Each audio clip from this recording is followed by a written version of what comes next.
I am Ferdinand Marcos, and I am the President of the Republic of the Philippines. I stand today on behalf of 110 million Filipinos. Everyone, hello universe, it's me again. Shoutout sa inyo mga beshwa. Hello sa mga Marcos Loyalists, supporters, Filipino and OFW. Ayan. Another good news tayo po guys. Late laging upload, ano? Well, anyway, dahil sa maganda ang pamumuno ng Marcos administration, siyempre, ang ating driver, ang ating mahal na Pangulong Marcos Jr., hindi po nawawala ang ranking ng Pilipinas sa buong kapuluan ng Southeast Asia. Sa buong Asia, ika nga. Of course, pumapayagpag din sa buong mundo. Diba guys? Kaya, pag ganito ang mga magagandang balita, no, tungkol sa ating bansa, no, malamang marami talaga din naman ng mga foreign investors na gustong mag-invest sa atin. Kaya abangan po natin ang mga yan. Dahil dito, mayroong sinabi dito mga kababayan, agay. Shout out sa inyong lahat mga kababayan. Ano? Sabi dito, GDP ng Pinas tuloy-tuloy sa paglago. Agay. O, diba? Magandang pangitain yan mga kababayan. Pag ganito lagi ang mga good news, di hamak talaga na magaling talaga mamuno si PBBM sa totoo lang, ha? Second fastest in South Asia in GDP growth. And goes. Ang daming magandang balita, ano? Sabi dito guys, tagumpay talaga ang ekonomiya sa ilalim ni PBBM. Grabe, second fastest growing economy tayo sa Southeast Asia ngayong quarter 1 ng 2025. Patunay na ito sa pamumuno ni Pangulong Marcos Jr., epektibo ang kanyang mga pulisya para sa ekonomiya. Tama po yan. Kung ganyan lagi ang mga nakaraang mga pangulo, mula 1986, di baka maungusan natin yung mga karatig natin bansa kung magaling ang mamuno. Kanya lang, wala namang asensyo guys, kulilat ang bansa. Ngayon lang tayo kahit nakakaraos paunti-unti naman, 'di ba? Sa pamumuno ni PBBM. Ayan, sabi dito guys, no. So yung mga best, basahin po natin para kompleto detalyado. Okay? Sabi po ng PSA. GDP expands by 5.4% in the first quarter of 2025. M goes. GDP expanded by 5.4% in the first quarter. Release date Thursday, May 8, 2025. Okay, late upload tayo pero kailangan po natin yan i-upload, no? Importante po yan. Figure 1, gross domestic products. Ayan. At constant 2018 prices, year-on-year growth rates and percent, quarter 1, 2018, 2009, to quarter 1, 24 to 25. Agay. Walang kwenta nung mga nakaraan. Yung mga quarter na nauna, wala yan. Ngayon lang talaga nakakabawi. Kahit pa paano. Sabi nga natin, nasa isang pinuno lang talaga ang para gumanda ang imahe ng Pilipinas sa buong mundo. Siyempre, para lalong lumago ang ekonomiya kung magaling yung pinuno talaga. Hindi, real talk po tayo. Ayan, year on year. Agay. Tingnan nyo naman. Okay guys, basahin po natin para kompleto detalyado. Sabi po dito, ayan, source natin ang PSA. Basahin po natin guys, the Philippines gross domestic product posted a year-on-year growth of 5.4% in the first quarter of 2025. Okay. Year by year naman yan Hindi natin alam kung ano po ang growth nung mga nakarang admin. Siyempre mababa for sure. Wala naman tayong asensyo, mataas ang mga bilihin kaya sa totoo lang. The main contributors to the first quarter 2025 year-on-year growth were wholesale and retail, trade repair or motor vehicles and motorcycle, ayan, 6%. Financial and insurance activities 7.2%, and manufacturing and 4.1%. Ayan ang kadahilanan. Ano? Sabi sa inyo eh. Talaga maganda talaga ang daloy ng ekonomiya ng bansa ngayon. Ang mga Pilipino talagang focus sa kanilang sariling buhay. Paano nila palaguin ang kanilang mga business, paano sila kumita ng pera, trabaho. Yung iba naman, busy sa social media, sa paninira, wala naman ambag, yun. Hindi naman po lahat na ang Pilipino ay puro chismis lang ang alam or marites, no? Mali po kayo. Yung mga anti-Marcos lang, yung mahilig sa mga chismis. Mga marites, yan sila yan. Walang asenso ang buhay nila. All major economic sector, namely agriculture, forestry, and fishing industry and service posted year-on-year growth in the first quarter of 2025 with 2.2%, 4.5%, and 6.3% respectively. Di kayo naloka. Ay, nako, mapapasana all ka na talaga. Kung bibigyan pa natin ng ilang years si PBBM, mas mahigit pa rito guys, sa totoo lang. Maiksi ang 6 years, hindi kaya. Pero kahit papano nakikita natin gumaganda ang daloy, yung growth ng ekonomiya ng bansa natin. So ibig sabihin lang, isa lang ibig sabihin yan. Ibig sabihin talaga namang ang Pilipinas, pag magaling ang namumuno, hindi po magpapahuli yan. On the demand side, household final consumption expenditure grew year-on-year by 5.3% in the first quarter of 2025. The following items also recorded year-on-year growths. Ayan, government final consumption expenditure 18.7%. Gross capital formation 4.0%.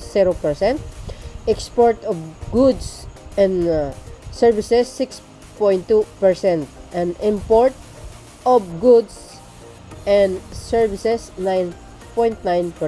Medyo tumaas to, no? Pag sa import kasi mga kababayan, talagang hindi po tayo pwede din mag-i-import katulad ng bigas, at saka mga ibang produkto. Ganun talaga. 'Di ba? Wala tayong magagawa. So, ang kailangan lang din talaga yung gumawa ng kaparaanan, solusyon para iwas ang import, 'di ba? Kasi kailangan din natin yung dapat mas mataas pa nga ang export kaysa import, 'di ba? Kaya yun naman po ang hinahanap ni Pangulong Marcos Jr. Lalo na po sa bigas, 'di ba mga kababayan? Kaya gumagawa ng paraan ng Pangulo para less import tayo lagi sa pag-angkat ng bigas. Pasok pala, baka hindi nyo alam, pasok po tayo sa top 5 na pinaka number 1 na importers sa buong kapuluan ng sa buong Asia, sa buong mundo. Correct me if I'm wrong, pero may nabasa po ako guys, isa tayo sa pinaka magaling mag-import guys. Diyan pala makita nyo na 9.9%. Dapat dapat mas marami po ang export natin.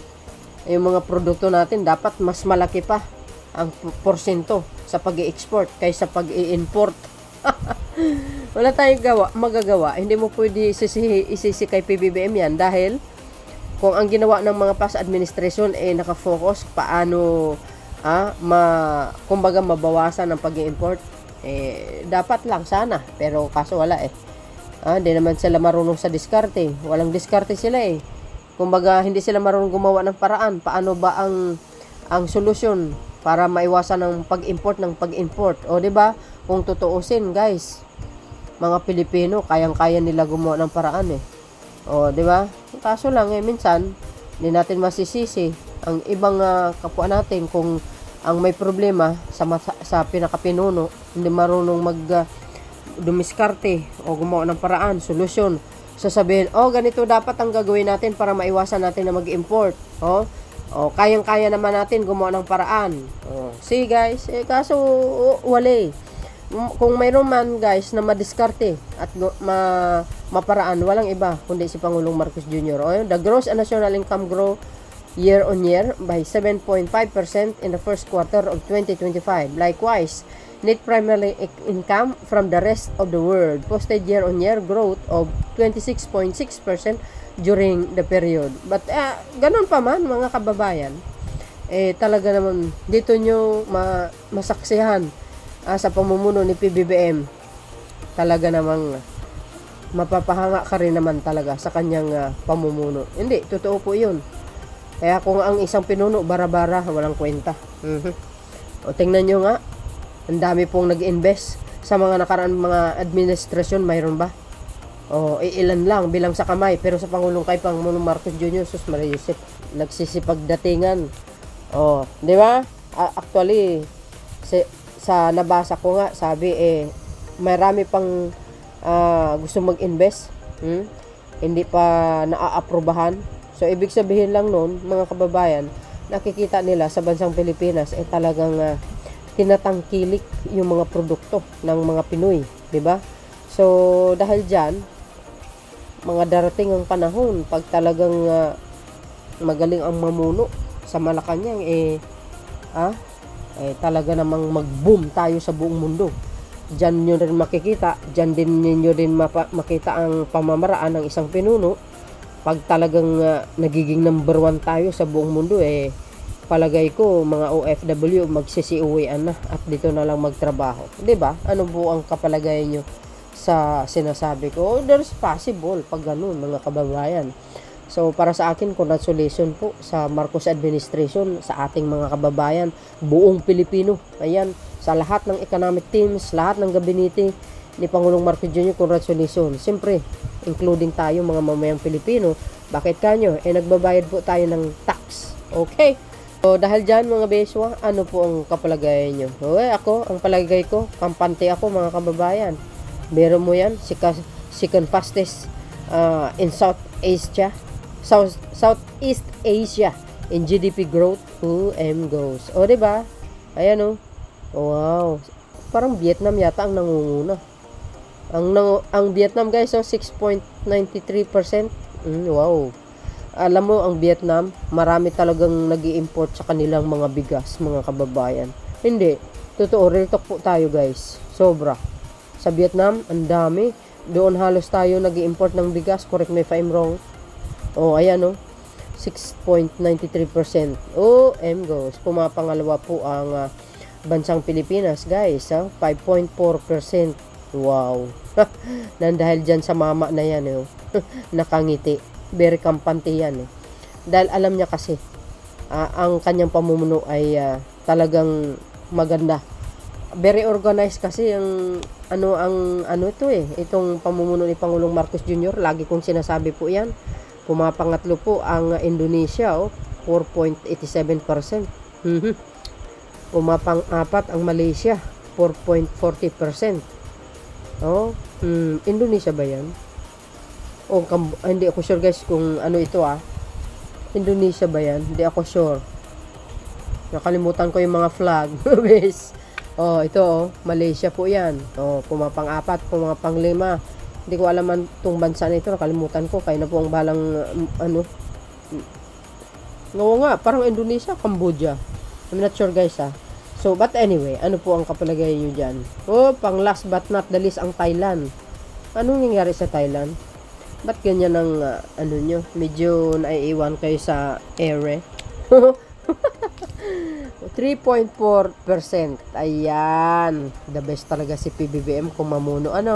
So, dahil dyan guys, bigyan natin ng another years. 12 years pa. Nako, sana siya na lang po ang maging presidente. Hanggat hindi pa tayo nakahanap ng pinakamagaling. Wala nang magaling guys. Hindi na tayo makakahanap ng kasing tulad ni PBBM. Real talk po tayo. Wala na. Bahala na si Lord sa susunod na Pangulo. If ever mayroon man. Kung mayroon man guys ay may nakikita ako, walang iba kundi si Speaker. Siyempre, bakit kanyo? Lagi kong binabanggit si Speaker. Bakit? Siyempre, nasa likuran niya si PBBM Lahat yan. Baka hindi natin alam, baka siya pa ang magiging AS niya pagdating ng panahon. Who knows? 'Di ba? Pag siya ang pag si PBBM, halimbawa lang ito guys hindi ako assuming. If ever naman tatakbo si Speaker Martin at if ever naman pagpalain siya ni Lord, siya ang nanalo. Kung mayroong siyang plano tatakbo, do you think si PBBM pabayaan niya? Siyempre hindi. Baka magiging AS niya yan. Pag sinabi mong AS, little president po yan. So, ibig sabihin, nasa tabi niya ang Pangulo. Di ba? Yun lang naman ang aking nakikita sa aking thinking lamang. Sa akin lang yun, guys, So, dahil dito, congratulations sa atin lahat, mga kababayan. Siyempre. Congratulations sa mga Pilipino at marami pa tayong good news. Hindi ko man may upload dito na 100% pero I will try my best what to do my best. Nakso. Intindi Well, anyway, congratulations and to God be all the glory. God bless Philippines. See you again on my next upload video, guys. Bye and baboos.